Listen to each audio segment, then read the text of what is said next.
독일 동부 베를린. 이곳의 한 고급 레스토랑에서는 여러 유럽인 손님들 사이에 아시아인으로 보이는 손님이 섞여 있고 식당 종업원으로 보이는 한국인이 있습니다. 그런데 이 아시아 손님, 표정이 심상치 않습니다. 저거 한국인 아니야? 딱 생긴 게 한국인인데 뭐. 야, 내기할래? 한국인이 여기까지 와서 이렇게 비참하게 산다고? 아시아인 손님 2명은 한국인 레스토랑 종업원을 두고 비아냥대고 있습니다. 급기야 이 손님들은 한국인 종업원을 불러서 직접적으로 모욕을 주었다고 하는데요. 그런데 얼마 후 이 레스토랑에서는 충격적인 반전이 있었다고 합니다. 도대체 그곳에서는 무슨 일이 있었던 것일까요? 안녕하세요. 저는 독일 동부 베를린에서 거주 중인 한국인 조명호라고 합니다. 오늘 여러분들에게 말씀드리고자 하는 저의 사연은 개인적으로는 너무 모욕적인 일이어서 고민을 했던 게 사실입니다. 하지만 이렇게 공개하고자 하는 이유는 저와 같은 혹은 비슷한 상황에 놓인 사람들에게 조금이나마 도움이나 희망이 되길 바라는 마음에서입니다.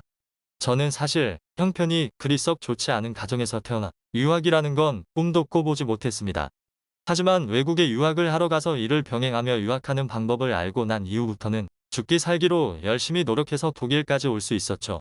하지만 이것도 저 혼자만 독일에서 일하면서 유학비를 마련하는 것은 힘들었기에 부모님이 어느 정도 지원을 도와주시고 있었습니다. 그런데 문제가 생겼죠. 부모님이 운영하시던 작은 마트가 주변에 대형 마트가 생기면서 운영이 어려워지신 겁니다. 더 이상 부모님의 지원을 바랄 수 없는 상황이었죠. 아버지는 폐업을 하게 되면서 제 유학비를 더 이상 지원해 줄 수 없게 되자 한국으로 돌아오라는 말을 어렵게 꺼내셨습니다. 저는 조금만 더 생각을 해보고 말씀드리겠다고 했습니다. 사실 생각할 것도 없었죠. 공부하기 위해 왔지만 돈이 없이는 공부도 할 수가 없었습니다. 우리가 사는 세상은 자본주의 세상이었기 때문이죠. 모든 것은 자본이 있어야 할 수가 있었습니다. 그래서 저는 다소 무모한 결정을 내리게 되었습니다. 자력으로 독일에서 남은 유학 생활을 해보기로 말이죠. 그러기 위해서는 돈을 벌어야 했습니다. 돈을 벌려면 시간이 필요했고 공부할 시간을 쪼개다 보면 성적이 떨어져 장학금을 받지 못하게 될지도 몰랐습니다.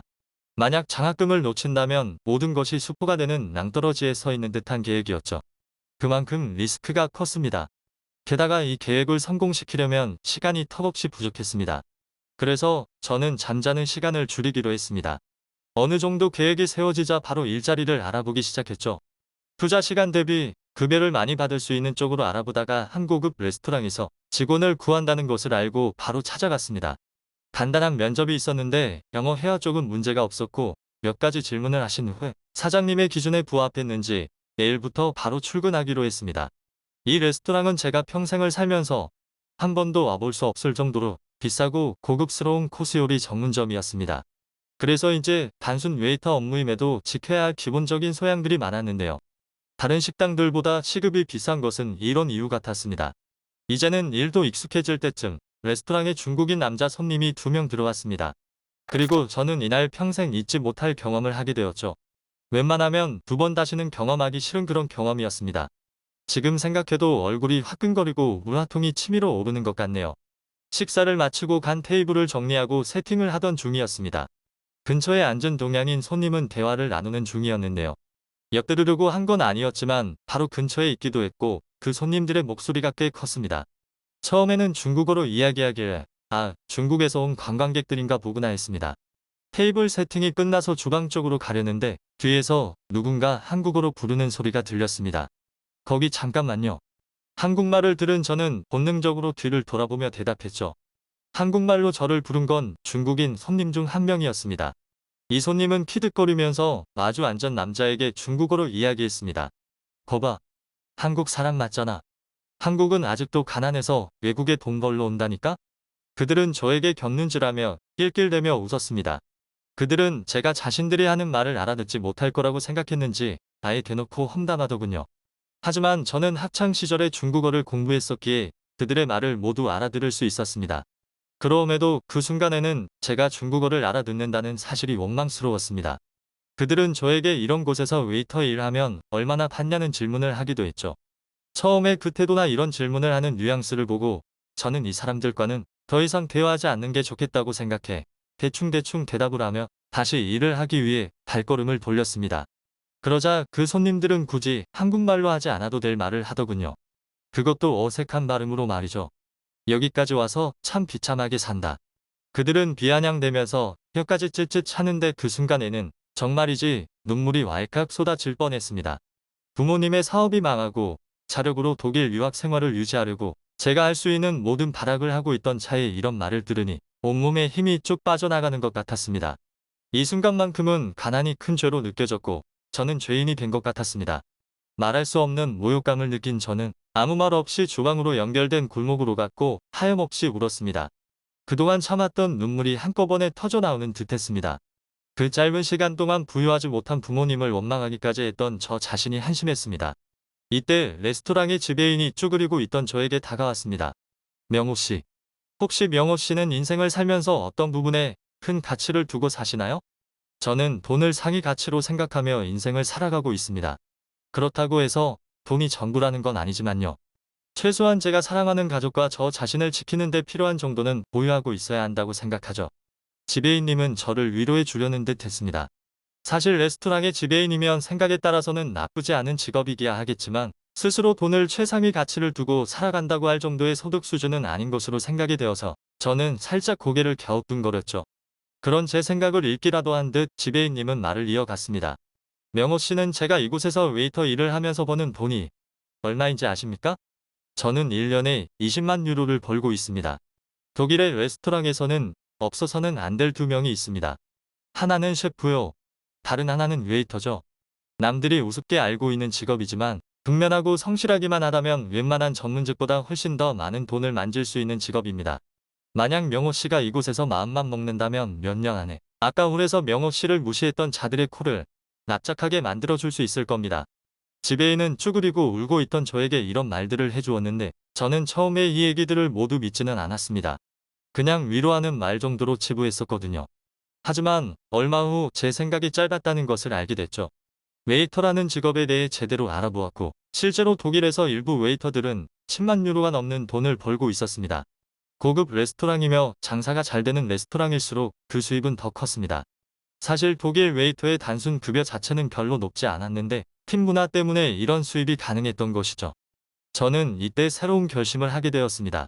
어차피 이대로 낮에는 학교 공부를 하며 저녁에는 파트타임 웨이터 일을 해서는 두 마리의 토끼 모두를 놓칠 것 같았죠. 그래서 지금 당장 필요하고 중요한 것이라고 판단한 돈을 버는 것에 집중하기로 했습니다. 저는 학교를 휴학하고 본격적인 웨이터 일을 시작하게 되었습니다. 저는 아직 젊었고 어차피 뭐든 하지 않으면 당장 한국으로 돌아가 경제활동을 하면서 공부를 병행해야 했기에 독일에서 2년 정도는 사회 경험을 쌓는 것도 나쁘지 않다고 생각했습니다. 무엇보다 레스토랑의 웨이터라는 직업은 스스로 성실하게 노력한 만큼 수익을 더 벌 수 있어서 매력적이었습니다. 물론 그만큼 힘든 일이기도 했지만요. 하지만 일을 시작한 지 얼마 되지 않았을 때 제가 살면서 겪어본 최악의 모멸감을 느껴보았기에 더 독하게 일했습니다. 저는 여기에서 2년을 죽기 살기로 일했고 마침내 한국으로 돌아갈 시간이 다가왔습니다. 새로운 경험을 하는 것, 돈을 벌기 위한 것, 유학을 포기하고 싶지 않은 것, 그리고 제가 받은 그 모욕감 등 여러 가지 이유로 이런 선택을 했지만 저는 제가 생각했던 것 이상의 무언가를 얻어가는 느낌이 듭니다. 한국으로 돌아가는 지금 이 기분은 마치 외국의 외화를 벌러 떠난 가장이 두 손 가득 가족들의 선물을 사들고 귀환하는 느낌까지 들었죠. 저는 2년 동안 웨이터 일을 하면서 28만 유로를 벌었습니다. 한화로 4억이 넘는 돈이죠. 2년 동안의 웨이터 생활이 쉽지는 않았습니다. 지배인님도 저처럼 독한 사람은 처음 봤다고 했죠. 2년 동안 식당 자체가 쉬는 일을 제외하고 한 번도 쉬지 않고 풀타임으로 일했으니 그런 말도 나올 법했습니다. 저는 농담 반 진담 반으로 지배인님에게 한국 사람들은 원래 저처럼 독한 면이 있다고 말하며 마지막 인사를 나눴습니다. 그리고 다음 날 저는 2년 동안 거의 쉬지도 못하고 열심히 일한 자신에게 상을 주었습니다. 근무지였던 레스토랑에 정장을 갖춰 입고 손님으로 식사하러 갔죠. 처음 일을 할 때는 내 평생 먹어볼 일은 없을 것 같았던 고급 요리들이 차례대로 나왔습니다. 어제까지 같이 일하던 동료였지만 오늘은 저를 위해 최선의 서비스를 제공해 주었습니다. 참 아이러니하게도 제가 식사하고 있을 때 익숙한 손님들이 들어왔습니다. 저에게 모욕감을 주었던 그 손님이었죠. 그들은 혼자서 식사를 하는 저를 보며 약간은 놀라는 기색이었습니다. 자신들이 무시하던 웨이터라는 걸 눈치챈 듯 보였죠. 그러더니 애써 무시하며 저와 멀리 떨어진 곳으로 갔습니다. 하지만 그들은 레스토랑의 테이블에 앉아보기도 전에 쫓겨나고 말았습니다. 문 앞에서 쫓겨난 건 아니라서 문전박대라는 표현은 좀 그렇지만 거의 그랬습니다. 이 손님들은 저와의 사건 이외에도 종종 말썽을 일으키던 손님이라 블랙리스트로 등록이 되었고 CCTV로 상황을 지켜보던 지배인님이 정중하지만 단호하게 쫓아낸 것이었죠. 그때 당황하며 얼굴을 붉히던 그 손님들을 보는데 통쾌한 느낌보다 의외로 무덤덤하더라고요. 그동안 여기에서 일을 하는 데만 집중한 세월로 인해 그런 감정들이 조금은 어색해진 느낌이었습니다. 그동안 한국에 계신 부모님께 조금씩 생활비를 드렸습니다. 사업이 망하고 아버지는 그 나이에 힘들게 몸을 쓰는 일을 하시다가 허리를 삐끗하시는 바람에 꼼짝없이 생계도 힘든 처지가 되었거든요. 다행히 그때는 제가 열심히 일을 해서 돈을 어느 정도 벌고 있을 때라 다행이었죠. 이제는 한국에 들어가서 세상을 좀 더 넓게 보고 제가 하고 싶은 일들을 구상해 볼 예정입니다. 만약 제가 낯선 외국에서 견디기 힘든 모욕을 당하고 좌절하여 모든 것을 포기했다면 지금의 저는 없었을 겁니다. 힘든 시기일수록 실천력을 키워 방법을 찾아내고 그 시기를 잘 극복하는 게 중요한 것 같습니다. 항상 긍정적인 생각을 버리지 않는 것도 중요합니다. 독일에서 생활하는 한국인 조명옥 씨의 사연 어떠셨나요? 여러분들은 어떻게 생각하시는지 소중한 의견을 남겨주세요. 구독과 좋아요는 영상을 제작하는 데 큰 힘이 됩니다. 끝까지 시청해 주셔서 감사합니다.